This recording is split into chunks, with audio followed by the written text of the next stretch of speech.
Yeah, this is gonna be a quick one. The issue of intolerance, how to sort it out. This is the solution. Yeah. Well, the solution is gonna come somewhere in this piece. Now, intolerance. You know the type of reasoning I'm dealing with. Yeah, it's not really conventional, but you can get solutions as well. There's many ways of reaching a solution. The solution to the way the universe is not unique. It is a trivial solution. Whatever solution you turn up with or find is a trivial solution. It means there could be other approaches or methodology that can also lead to the same solution. This means somebody walking west can go east, can come back to east, and somebody walking north can come back to north. Yeah. So it just means that basically we can take any direction and we can still come back to the same point. Yeah.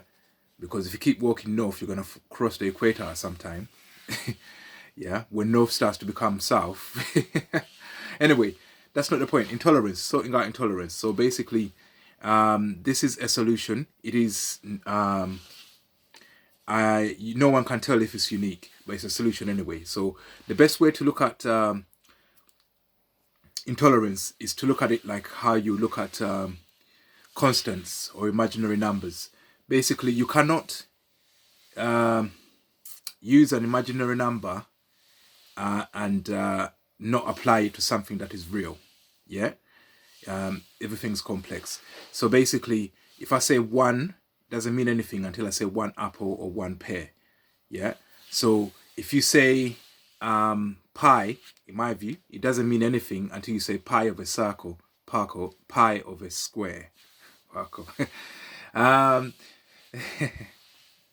So basically the same way you treat intolerance. So intolerance can't stand by itself. It's got to be attached to something. Yeah. If you don't attach it to something, then you're hunting down an imaginary number. Yeah. Because you can't get rid of intolerance. Intolerance of what? Yeah. You can't just get rid of intolerance. Yeah. Because that's just something you cannot do. Because intolerance by itself, without being attached to a subject matter, it's just an imaginary concept. It's just conceptual. Yeah. There's no existence that you can attach it to if you just say I'm going to fight intelligence. So intolerance. Yeah. So it's got to be intolerance that is attached to something. Yeah.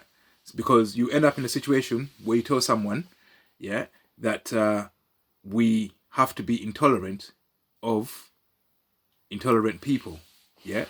But then that means that if another person was looking at you being intolerant and their objective is to fight any intolerance, regardless of what it is, but the intolerance, this is very basic, the intolerance for those who are intolerant might be mistaken for any other intolerance.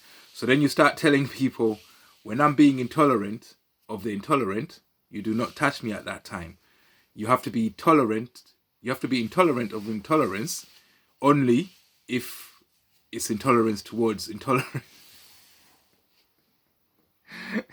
Right? You end up with silliness like that. So basically, you have to attach it to something. Otherwise, you end up going around in circles in a recurrence type phenomena. Yeah.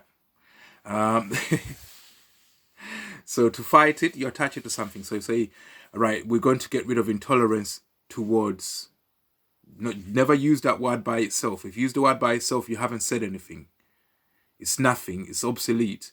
You haven't said anything. You just wasted people's time listening to you. Intolerance to what? Yeah? That's what you must define before you start tackling intolerance. Yeah? So that's the quick solution. Don't use intolerance in your philosophical formulations without attaching it to something, because if you left it unattached to something, it's just an imaginary number.